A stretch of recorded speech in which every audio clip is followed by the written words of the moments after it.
Hey everybody, Nick Espinoza, your chief security fanatic here, and today you get a Copilot and you get a Copilot and everybody gets a Copilot. Now, what the heck is a Copilot if you're asking? And for that, we're going to turn to Benj Edwards of Ars Technica, who had a really good write-up on this, because yesterday, Wednesday, Microsoft announced that Bing Chat, this is the crazy AI that basically told Kevin Roose of the New York Times that it wanted to break out and fall in love with him and all that stuff, has officially been renamed. Bing Chat has been renamed Microsoft Copilot. The company also announced that it will support OpenAI's recently released GPTs, which are custom roles for its Chat GPT AI assistant. Now, the rebranding move basically consolidates Bing Chat into Microsoft's confusing Copilot AI assistant naming scheme, which has a lineage that essentially started in GitHub, known as GitHub Copilot, back in 2021. Now, in March of this year, Microsoft announced Dynamics 365 Copilot, Copilot in Windows, Microsoft Security Copilot,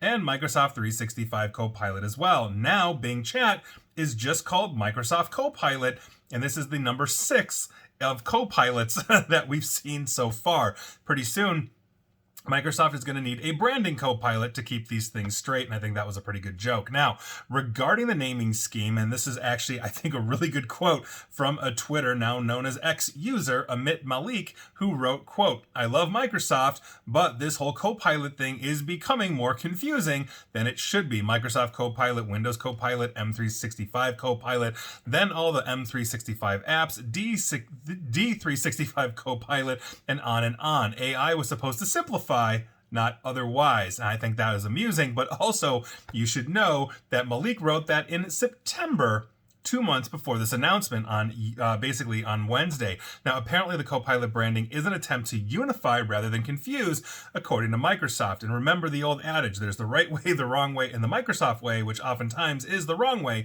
only a whole lot faster. And I quote, "At Microsoft Ignite 2023, we are announcing new innovations across Microsoft Copilot. One Copilot experience that runs across all our surfaces, understanding your context on the web, on your PC, and at work to bring the right skills to you when you need them across work and life. Microsoft is the Copilot company, and soon there will be a Copilot for everyone and for everything you do." And this actually kind of dovetails with what Bill Gates has been saying all along, that the next big winner of the iPhone revolution, and this is the next iPhone according to Bill Gates, is that digital assistant that understands you, that knows you in and out in work, in life, and can do things like open your emails, respond for you, schedule stuff, etc., etc. And here we are. But here's the thing. Is this really one Copilot from Microsoft? Each performs different tasks in different contexts, and even if Microsoft somehow unifies that functionality across all of its applications, those that recall the history of the differing Copilots may still be confused.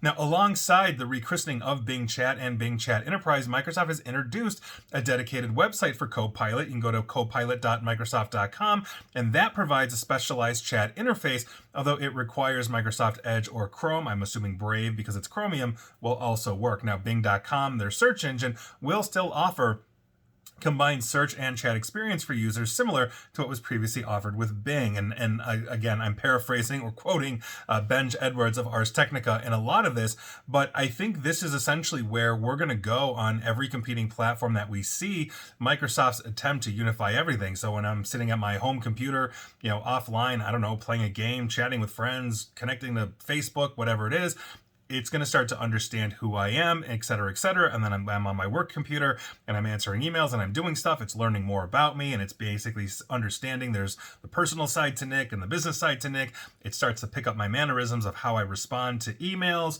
or, interact, or what I post every day, all those kinds of things, and basically is going to try and start taking tasks away from me. So whether I'm in Dynamics 365, the CRM, or I'm in Office 365 answering emails or interacting with SharePoint or whatever it is in the Microsoft ecosystem, it's going to start to learn. Now, the big question then becomes, because we have oftentimes different privacy standards for business versus personal in terms of data mining, data security, data privacy, what is Microsoft learning about me, and how intimately are they doing this?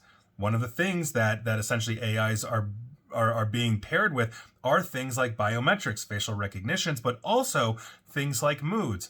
Maybe I angrily write emails all day on the business side and I don't on the personal side. Well, is it going to start writing angry emails for me personally because it mistakes it? And who knows this? Who understands this? Artificial intelligence don't essentially act on their own. There's hundreds, if not thousands, of employees on the back end making these things work.